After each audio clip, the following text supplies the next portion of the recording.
In today's video, I'm going to show you how to see members in any Telegram channel quickly and easily. This is a simple trick that works on Telegram desktop and Telegram web, and it's useful if you want to check who's in a channel without wasting time searching through menus. If this video helps you out, make sure to hit the like button and subscribe for more quick tutorials like this. Let's jump right in.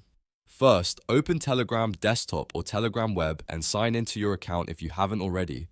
Once you're inside, look at your chat list and click on the Telegram channel you want to check. This will open the channel and show you its messages and updates. Now, look at the very top of the screen where the channel name appears. You can click directly on the channel name or on the profile picture at the top. This opens the channel info panel, which contains details about the channel.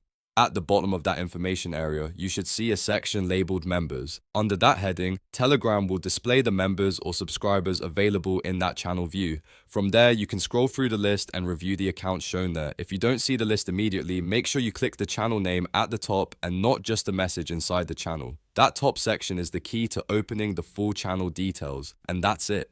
In just a few clicks, you can see members in any Telegram channel using Telegram desktop or Telegram web. If this tutorial helped, please like the video, subscribe to the channel, and turn on notifications so you don't miss the next guide. Thanks for watching, and I'll see you in the next one.